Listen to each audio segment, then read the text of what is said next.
मी अर्धा किलो गाजर घेतले, जास्त आहेत, त्याचा किस केलाय आणि हे किसून घेते आणि मस्त छान असं मी गाजरचा हलवा बनवणार आहे. गाजर खिसायची मी खिचडी शोधत होते, पण माझ्या नंतर लक्षात आलं की शेजारच्या काकू घेऊन गेला आणि त्याच्यानंतर त्यांच्याकडे घरी गेले बघते त्यांचं लॉक होतं.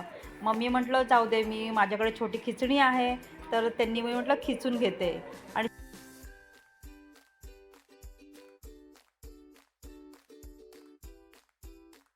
कढई गरम झालेली आहे. आता मी कढईमध्ये सगळं ते गाजर टाकत आहे आणि छान असं खूप मस्त असं कलर आलेला आहे.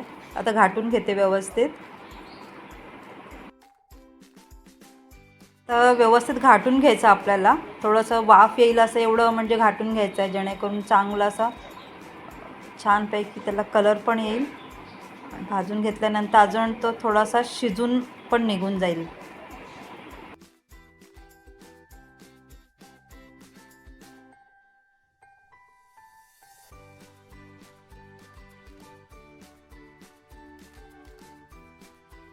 आता याच्यात मी झाकण ठेवलेलं आहे. छान असं घाटून घ्या. तर वाफ पण आलेली आहे. आता आपण त्याच्यात थोड्या वेळाने आपण तूप घालणार आहोत.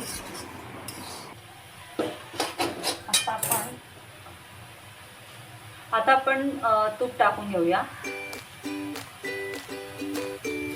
आता आपण तूप टाकून घेऊया. याच्यात मी डालडाच घेतलेला आहे, त्यामुळे बहुतेक मी अर्धी वाटी तूप घेतलेलं आहे.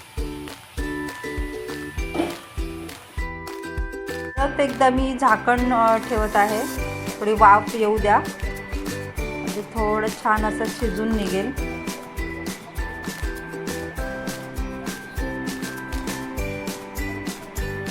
आता मी झाकण काढलं, मस्त असा शिजलेला आहे,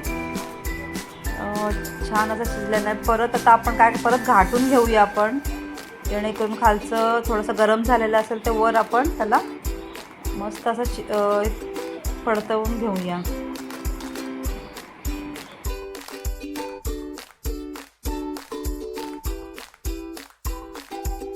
मी एक नवीन असं केलेलं आहे की मी त्यात वेलची नाही टाकली, त्याच्यामध्ये मी दालचिनी टाकली, त्याचा पण फ्लेवर छान असा येतं.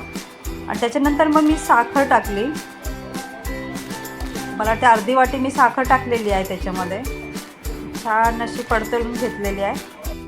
त्याच्यात मी दूधसुद्धा टाकलेलं नाही आहे, मला दुधाचं नव्हतं बनवायचं, मला काहीतरी वेगळं काहीतरी करायचं होतं, म्हणून मी दूध टाकलेलं नाही आहे. तूप, साखर आणि दालचिनी टाकलेली आहे आणि त्याचा फ्लेवर पण छान असा स्मेल पण येतो खाता वेळेस असं छान. आणि त्याच्यामध्ये नंतर मग मी बदाम वगैरे टाकून घेणार आहे, किसून टाकणार आहे बदाम.